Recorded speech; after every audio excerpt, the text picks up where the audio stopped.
in Osama City. You're watching One TV News Channel. One TV News Channel. Serving you with information, news, sports, and public affairs. One TV News Channel. One TV News Channel. Serving you with love. Ang telebisyong pangmasa. One TV News Channel. One TV News Channel.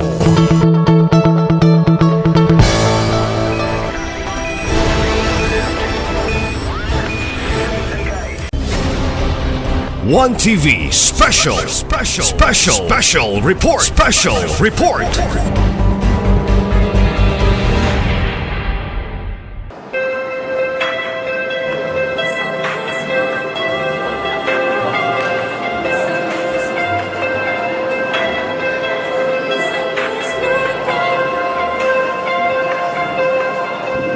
It is my distinct honor to acknowledge the presence of our distinguished guests and participants. Of course, we have with us our Governor and the Chairperson of the Regional Development Council Region 10, Honorable Henry Sibilio Wangina.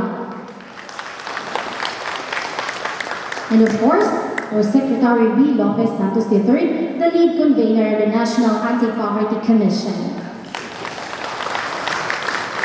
Of course, we have with us our Vice Chairperson of the Regional Development Council 10, and also the Regional Director, Director Myla Calino. And of course, our Vice Governor, our Sangguniang Panlalawigan, headed by our Vice Governor, Rowena Weng Gutierrez. And provincial board members, let me acknowledge our provincial board members. Let me start with Board Member Calvin Tito Dicina. Board Member Mauricio D. Lahaylay Sr. Board Member Eduardo C. Sigedo.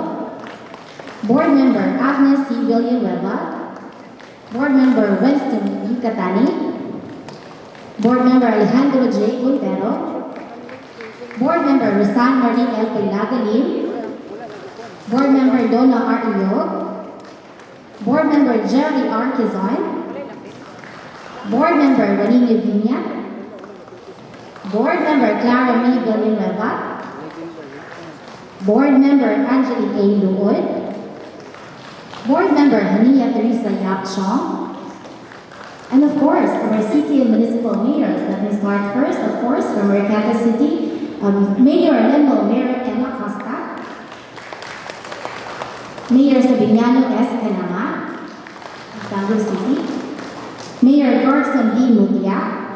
Mayor of Municipality of Lorraine. Mayor Golda Catherine John Y. Resma, Municipal Mayor Roger Boyala. Mayor Ricky R. Bulacan of Bonifacio. Mayor Luisito B. Villanueva Jr. of Calamba. Mayor Riza Waminal de los Santos of LG Torre. Mayor Jesse Isvenia of LG Concepcion. Mayor Bertoldo J. Morion Jr. of LGU Don Victoriano. Mayor Joselito C. Chong of Jimenez. Mayor Andrea Chen Pink Gutierrez Cagas of LGU Lupizana. Mayor Francisco T. Pailaga Jr. of LGU Palawan. Mayor Godwin E. Hinduman of LGU Plaridel. Mayor Delio T. Luoy of LGU Sinacarapan. Mayor Estela Oris Tanyo of LGU Tudela. And of course, our mayors from Rizal City is well represented by Ms. Rafiza Grace, the city administrator, and also we have Councilor Cecil Cole. And also from LGU Sapundalaga, we also have us well represented. And of course, we'd like to acknowledge our regional directors present here with us this morning. Also, let me start for Regional Director of Department of Social Welfare and Development of Region 10. Of course, Director of the Department of Interior and Local Government, we have Director Bruce A. Kulal. We also have here with us William Moore of DBM. And of course, let me also Director Lucy Apollo Y. Pacamalan for Department of Agriculture. Director Ruel Vita Clipard, well represented by the well represented, and also we have Engineer Ruel C. Banal well represented from Department of Science and Technology, DUST. Also have with us, well represented Director Edward Biasay of P510. Regional Director of DOLE, Attorney Jeffrey M. Suya, well represented. And from TESTA, Region 10, also well represented. We have Director Rafael J. Abregar II. And from NPC, well represented, Reginaldo T. Guillen. And also, Ma'am Karen Anuver, the Area Officer of the NYC Region 10. Also, we have Mr. Jorge Cesar, the Regional Executive Director of NHA Region 10, well represented by Maria Pantanosas. Good morning, ma'am. And also we have well represented Attorney Christine K.M. Lazarito Kalini.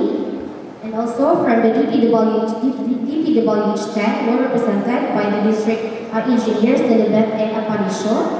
And also, the last but not the least, from the NIAR, Engineer Benitez K. Di Romanan. And of course, we also would like to acknowledge, of course, our city and municipal planning development coordinators, regional development 10 secretariat of the DepDev, and also the civil society organizations from academe, PGMO department heads, and of course, our OPPDC support staff secretariat headed by, of course, our A. William A. Valias Jr. And your presence signifies our collective commitment to advancing economic transformation and poverty reduction in Misamis Occidental and, of course, in Northern Mindanao. And to formally welcome us, we call on the Honorable Governor of the Province of Misamis Occidental and also the Chairperson of the Regional Development Council Region 10, our very hard-working Governor, Honorable Henry Sibilia Wamina. A round of applause.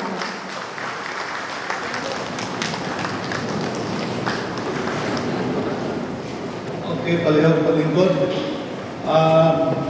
Bibi, salamat, pero ang atong participants medyo understandable. Hina ilang palakpak kay kita karon sa list-off medyo merge, no, ang ato ang sitwasyon. But nevertheless, no, ang atong kalihukan karon is something that is much needed by our people, aligned with our direction. So, with that, dapat cheer up ta. Misamas nun, may buntag na itong tanan. Okay, let me start my warm greetings sa atong esteemed keynote speaker, Secretary Lupi B. Santos, the lead convener of the National Anti-Poverty Commission. Can we give him a big hand? Alam niyo, si Secretary Lupi Santos, the third. No. Matagal kami magkasama noon sa Kabataang Barangay. I have known him for what he was for. Aligned kami sa direksyon ng KB noon. Makibaka, huwag matako. That's why in the later part, you know, this position is really much fitted to him because of his background and his advocacy. And for what he was doing good, kahit hindi kami that very personally close at that time, but because I know him in his crisis in public service, no? I stand by with him. No? He didn't know it. He just had an idea this morning when he had a courtesy call. And I'll tell you later na kung natay buhaton na maayo tarong atong pagkatao sa atoang pamilya o sa kadiliman, ano ang naghapon na grasya or something good na maabot na wala nimo damha, gikinahanglan nimo pero wala nimo damha na maabot sa imong pagkinahanglan. Of course, our Vice Governor who heads our Sangguniang Panlalawigan, she just left because she will represent me on the province of Misamis Occidental in the press presentation this afternoon of the Miss Universe Philippines, being the local partner or the host of the 2026 Miss Universe Philippines na pagkahimukan din sa ato ang probinsya. And we give a big hand to Vice Governor Ray and our board members. Ang board members, hindi nagpalakpakan. Ang murag nawala na kung pag-chair niyo siya ito, galing yun. Ha? Kasi kung medyo na konsensya mo kung may nakakita na kung karunguntaga. We have here our very dynamic director of the Department of Economy, Planning and Development, the former NIDA, Deputy Dynamic Director Mayla Faye Aurora Carino, the head secretariat of the RDC team. Of course, when I pronounce her name, parang pinsang buo ng apelido ko. Waminal, siya Regional Director Glovelia Waya of the DSWD. Yung ilan siya ako overacting ko eh. Mahirap palakpak sa DSWD. Hindi ba niyo alam that in the recent statistics, no?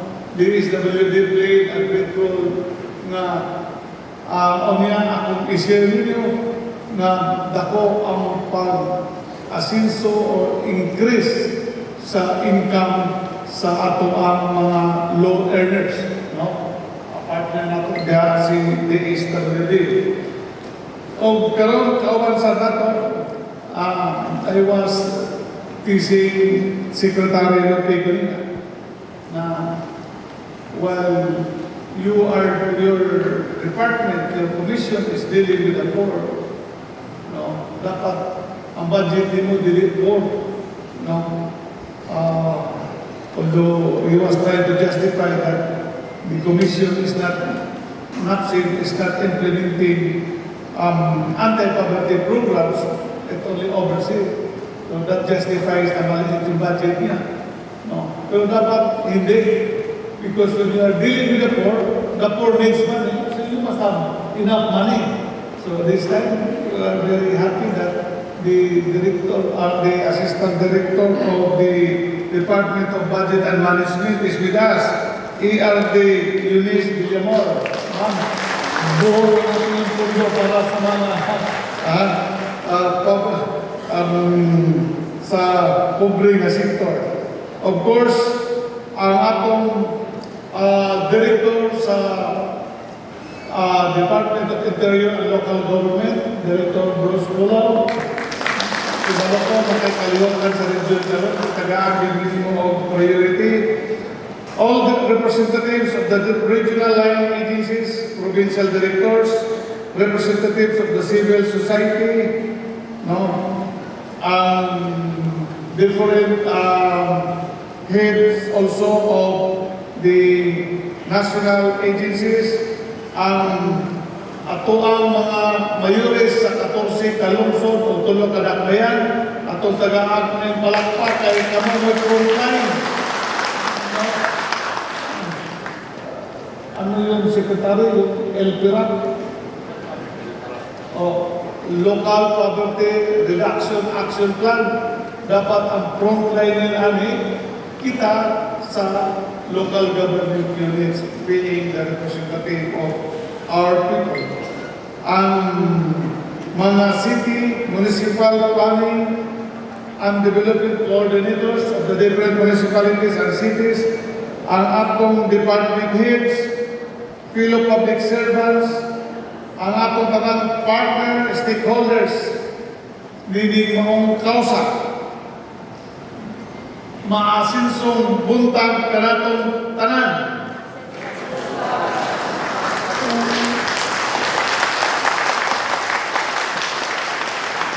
Medyo nagka-dynamic na gamay. Hindi tungod kay poverty ang atong isgutan, ningoy gutan ng mga poverty ang connotation walay kwarta. So, dapat cheer up ta kay ang walay kwarta, kinahanglan nanay kwarta. I am honored to welcome you to this first ever provincial anti-poverty summit sa atong probinsya. And in the region, I think if this year there is a plan to hold an anti-poverty summit throughout the country, nauna ang Region 10. No? Kita may nauna, ikadawa ka sa mismo, because we started in Region 10 in the province of Camiguin. Although there is a atong probinsya, this summit was preceded with the agricultural summit kay atong mansang gilanda na atong farmers or ang agricultural sector, no, medyo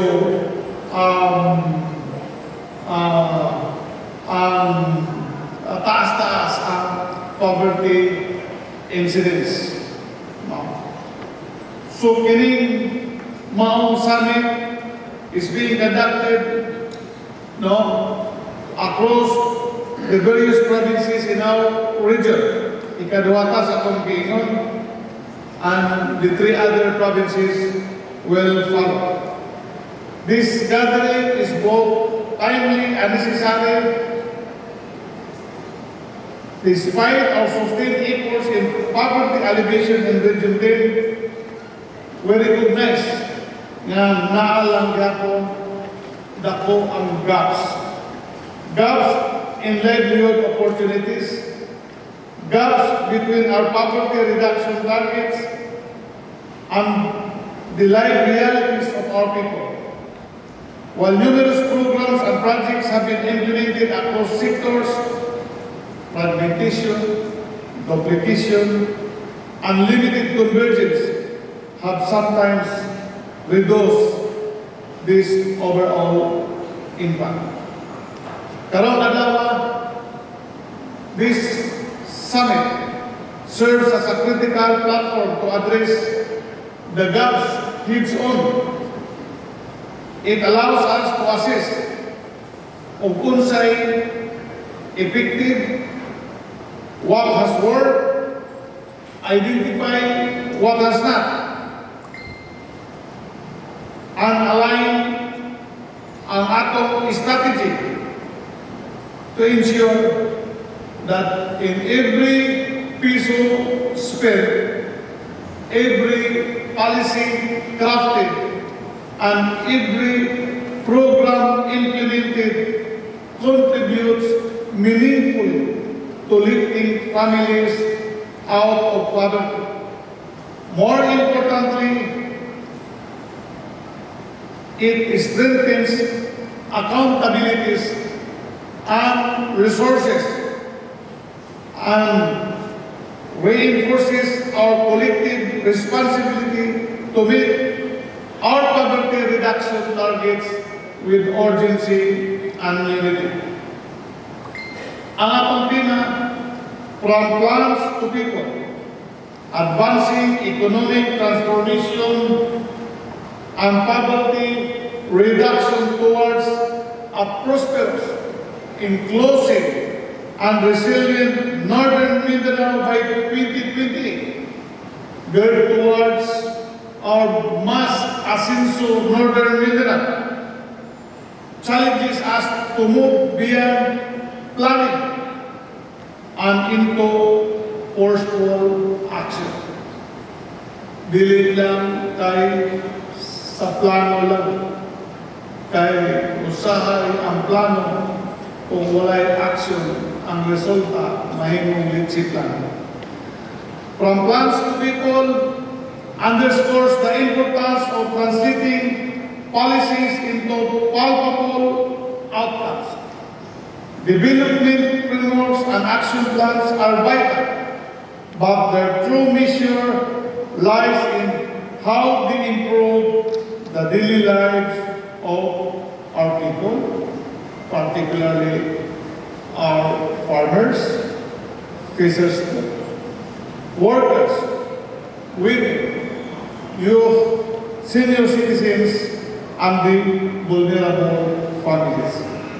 It is about ensuring that our plans are not confined to document, but are reflected in stronger incomes, better education, and improved healthcare, stable employment, and resilient communities.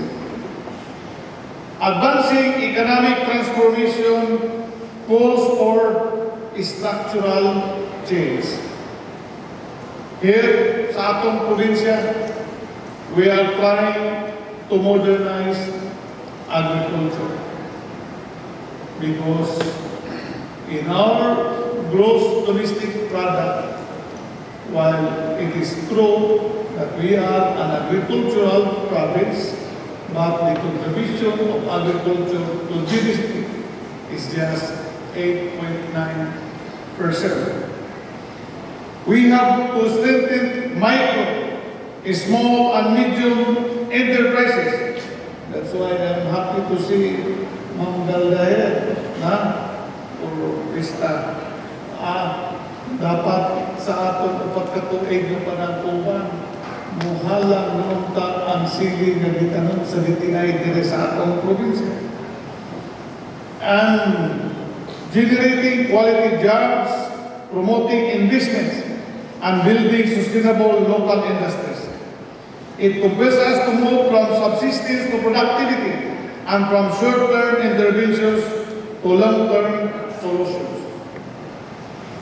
Towards a prosperous, inclusive, and resilient Northern Mindanao by 2028, this sets a clear vision and timeframe.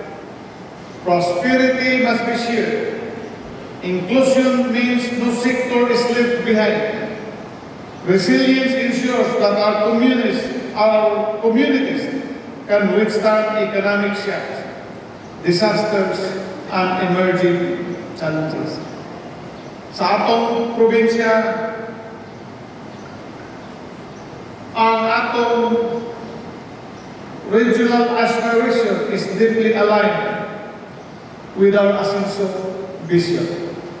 Anchored on our mass development trust, Misamisno, magpuyong, malinaw, malambukon, o malipagan. Through the 5 years, we commit to a development path that is people-centered, inclusive and transformative.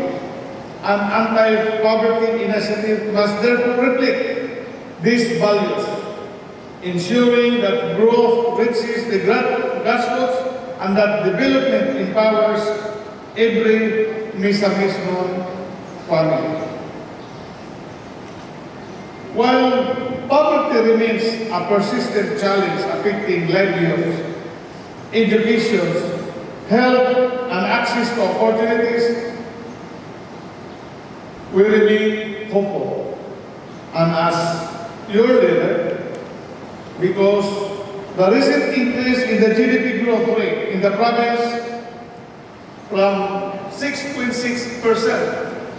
rate in 2023 to 7.5% in 2024, exceeding the regional average of 6%. This shows that our economy remains on an upward trajectory. This figure is a testament to the collective efforts of our national and local governments, community leaders, and every Misamismo who strives for progress. It demonstrates that with strategic planning, dedication, and unity, we can translate resources and initiatives into real improvements in people's lives. Indeed, the encouraging growth reminds us that poverty can be properly addressed. What is encouraging is the result of the first semester 2025 PSA survey. I had requested deeply through our regional director to provide us para may balota o kung sa performance nato sa 2025 para ang 2026, 2027 atong mahanay o maayo pinasikan kung unsay atong nahimo sa 2025. Although ang maong resulta dili pa proper for its release, until the DepEd would come up with its official release on the matter. But when I look into the data, it is encouraging. Kay ang family income nato o family expenditures nag-increase.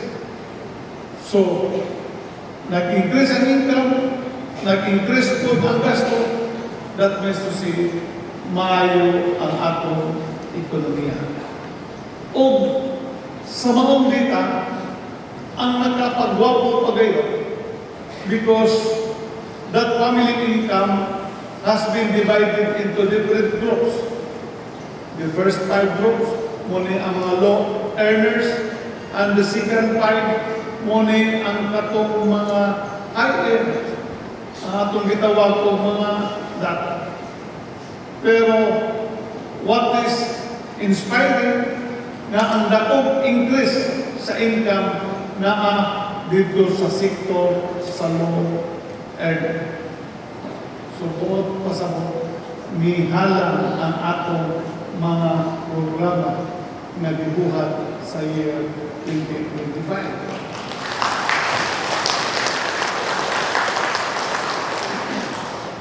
Our local chief executives, especially in cities, near some communities, we had discussed on this matter. Nga, medyo sa ako nang giingon, ang low earner may dako o pag-increase, ang high earner medyo moderate lang ang increase. So, ang increase sa mga sapian medyo a little bit mas lesser kaysa mga low earner. Both pasabot na kinsa man ito sapian na sektor, the business community, no? So, medyo a little bit, in terms of comparison, medyo ubos-ubos. So, this is also something that we should look into because business is also an economic drivers of development. Kining atong na-accomplish, grabe ang atong naagian ni na challenges. Nasayo rin, and of course, sa atong mga bisita, nga kining atong governance in this Asenso administration sa ato padaan nga pag-asimbol sa atong team Viva last 2021 ato ng nasagubang ang usa ka pagsulay sa peace and order o pagsulay batok sa safety sa atong mga leaders. On that beginning, we already paid the taxes. Ato nabuhis, and that sniping incident, ang ginabuhi sa akong Osaka, kaobang public servant, former president of the Bureau State and our vice gubernatorial candidate at the time. These challenges continue. So that in the year 2023, there was that assassination attempt against your leader. And that was the improvised explosive device